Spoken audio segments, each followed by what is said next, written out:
சென்டிமெண்டா இருக்க மூவி தான் ஃபுல்லா டோட்டலா. அதுவும் இதுவும் ரிலவெண்ட்லாம் இல்ல ப்ரோ. நான் இவ்வளவு நேரம் பேசிதான் அதான் நல்லா இருந்தது ப்ரோ. ஃபேமிலி எல்லாருமே பார்க்கலாம் அந்த மாதிரி. படம் வந்து இன்டர்நேஷனல் லெவல்ல இருக்கும், ஹாலிவுட் ரேஞ்சுக்கு இருக்கும் அப்படின்ற மாதிரி சொன்னாங்க. கிராபிக்ஸ் நல்லா இருக்கு ப்ரோ.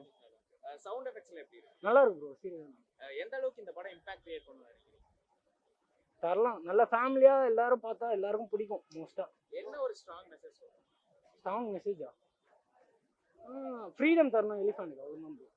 ஸ்ட்ராங் மெசேஜ்னா அதான் free and mistake like character யாருன்னே முதல்ல எனக்கு தெரிய மாட்டேங்குது. அதான் ஹீரோயின்னு சொல்றாங்க. ஓ ஹீரோயின்னு இந்த படத்துல இருக்காங்களான்னு நீங்க சொல்லி தான் எனக்கு தெரியும். எனக்கு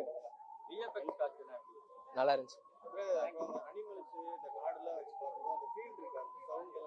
நல்லா இருந்துச்சு. என்ன ப்ரோ நல்லா பண்ணியிருக்காங்க. விஷ்ணு விஷால் தான் எப்படி சொல்றது, ஸ்டார்டிங் நல்லா இருந்துச்சு.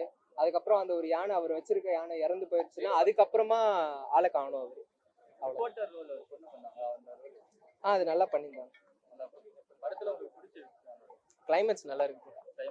தியேட்டருக்கு வந்து பாக்குற படம் தான் அது. நல்லா இருக்கு. ஆனா வீட்ல இருந்து பாக்குறது கொஞ்சம் போரிங்கா இருக்கும். ஃபேமிலியோட வந்து பார்க்கலாம். ராணா அது சூப்பரா இருந்துச்சு. விஷ்ணு வந்து பாதியிலே போயிட்டாரு. ராணா வந்து ஃபைனல் வரைக்கும் இருந்தார். நல்லா இருந்துச்சு. அது சூப்பரா இருந்துச்சு. கும்கி வந்து பாதியில முடிச்சிட்டாங்க. அடுத்து என்ன சீரீஸ் எடுப்பாங்களான்னு தெரியல. பட் ஆனா இது நல்லா இருந்துச்சு. அது நல்லபடியா முடிச்சாங்க. நல்லா இருந்துச்சு. அனிமல்ஸ்க்கும் ஹியூமன்ஸ்க்கும் இம்பார்ட்டன்ஸ் கொடுங்கன்னு சொல்லிட்டு நான் 3.5.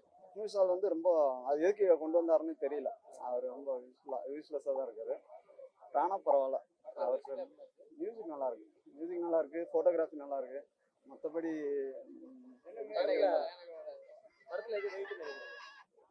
படத்துல சொல்லிக்கிற மாதிரி இல்லை. எதுவுமே சொல்லணும் எதுவுமே இல்லை. மெசேஜ்னு ஒன்றும் இல்லை. அதாவது காட்டை காப்பாற்றணும், விலங்குகளை காப்பாற்றணும். எல்லாருக்கும் இந்த உலகத்தில் வந்து வாழ்றதுக்கு தகுதி இருக்கு இல்லையா?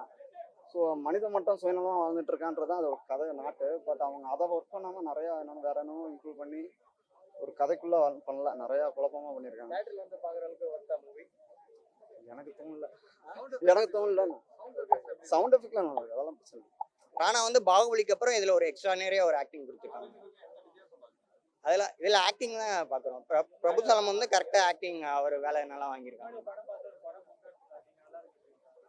இல்லை சார், ஒவ்வொரு ஆடியன்ஸும் ஒவ்வொரு மாதிரி சொல்லுவாங்க. இருந்தாலும் நம்ம எல்லாரும் ஃபேமிலி ஆடியன்ஸ் எல்லாரும் பார்க்கலாம். கண்டிப்பாக ஃபேமிலி ஆடியன்ஸ் எல்லாரும் பார்க்கலாம். எஃபெக்ட்ஸ் மாதிரி இது இல்லை. பிரபுசலம் வந்து ஒரிஜினலாக அவர் 18 யானைஸ் வச்சு பண்ணியிருக்கேன்னு சொல்கிறாரு. ஆனால் கண்டிப்பாக விஎக்ஸ் மாதிரி இது இல்லை. எல்லாமே ஒரிஜினல் மாதிரி தான் இருக்குது. ஓகேங்க, தேங்க்யூ. ரெண்டு பேருக்குமே ஈக்குவல் கேரக்டர் தான். இருந்தாலும் படம் ஃபுல்லாக பிரபு சலமன் தான் தெரிகிறாரு. பிரபு சலமன்கானி கண்டிப்பாக இந்த படம் 2 hours உட்காந்து கண்டிப்பாக பார்க்கலாம். ஃபேமிலி ஆடியன்ஸ், யங்ஸ்டர்ஸ் எல்லாருமே கண்டிப்பாக ஒரு தடவை பார்க்கலாம். ஹீரோயின் அவங்க விஷ்ணு விஷாலுக்கு ஈக்குவலாக தான் பண்ணியிருக்காங்க. இருந்தாலும் இந்த படத்தில் மெயின் தீம் என்ன சொல்ல வராங்கன்னா, நம்ம காடுகள், யானைகள் இதை மட்டும்தான் கண்டிப்பாக பார்க்கணும்.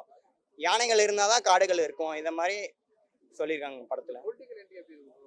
இது பொலிட்டிக்கல் என்ட்ரி அது மாதிரிலாம் நம்ம இதை பார்க்க தேவை. இருந்தாலும் நம்ம அதுக்காண்டி போராடணும் இதுவும் சொல்லி கொடுத்துருக்கோம் படத்தில். பாலிடிக்ஸ் அவ்வளோ ஓவராலாக பேசல, ஓரளவுக்கு பேசியிருக்காங்க. பாலிடிக்ஸ் இல்லை, அது பிரபுசலம் இருந்தாலும் நம்ம காடுகள், நம்ம யானைகள் பார்க்கணும். இதைத்தான் மெயின் தீமாக சொல்லியிருக்காங்க. அதனால இது.